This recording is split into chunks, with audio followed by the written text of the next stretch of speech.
Hey guys, Happy New Year! This is Summer again from Alibaba Cloud Database Product Team. How was your New Year's holiday?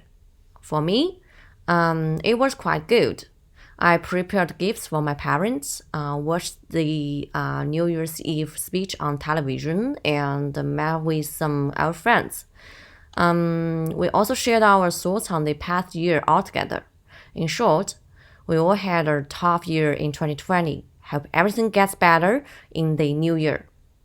Hey, I want to know that 2021 has arrived. So, are you ready for the new challenges? Well, previously on Common Performance Testing series, in a competition of 10,000 writes, the ApsaraDB RDS MySQL of 1 vCPU and 1 GB RAM was faster than the ECS-hosted on-premise MySQL of 2 vCPU and 4 GB RAM, which even surprised me. So, we still left a puzzle at the end of the last year, remember? As the first video of this new year, we will start with solving the puzzle. These are the environments we used. Left side, on-premise MySQL, and right side, ApsaraDB RDS MySQL. Okay, because it's a right performance competition to find out what matters for the result. What comes to my mind is things related to write transactions. What do you think?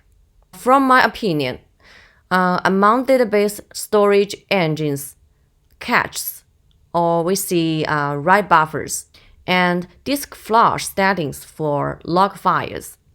The answer to the problem might be one of them. Let's see if I'm wrong. First, check default storage engine on both sides. Okay, show variables like default storage engine.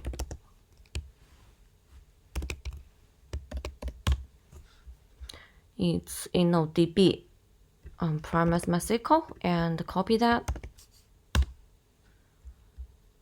Well, as you can see, it's same, right? It's InnoDB on both sides.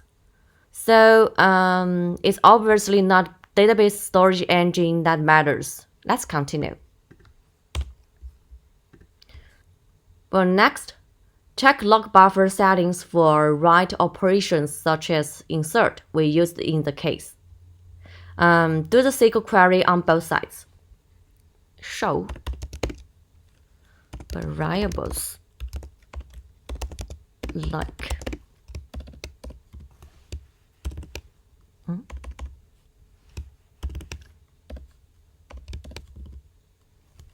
InnoDB log buffer size.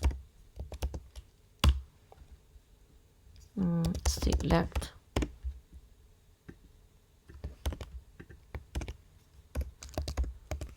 I need to transfer. Okay, how about RDS MySQL? Oh, this one. Oh, it's the same. So let's do it.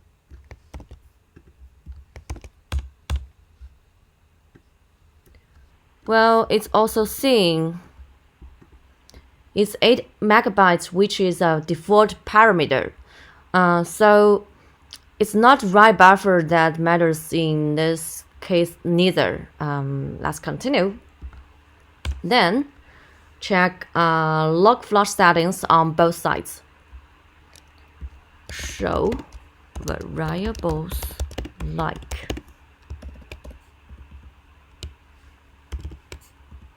InnoDB flush log at transaction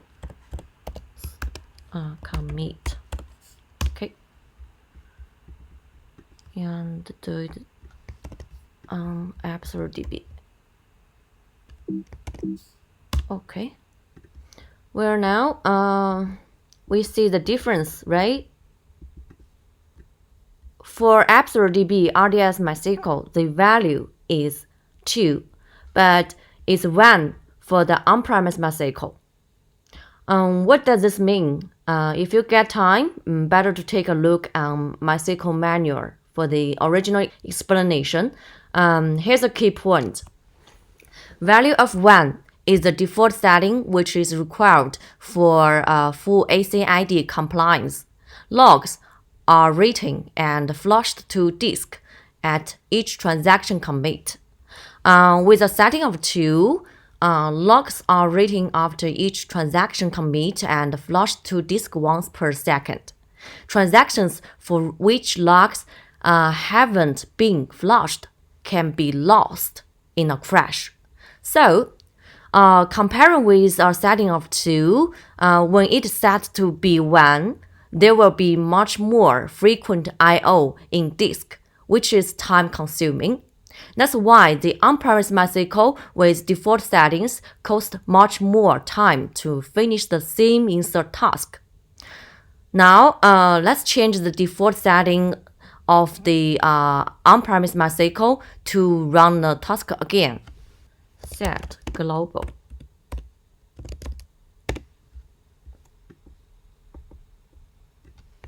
Okay, copy. 2. Query again.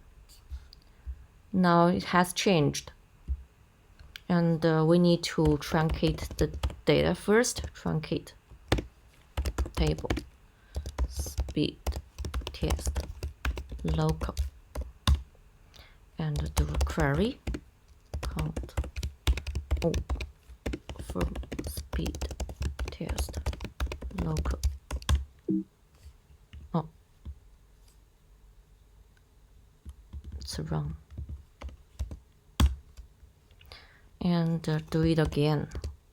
Call proc init data.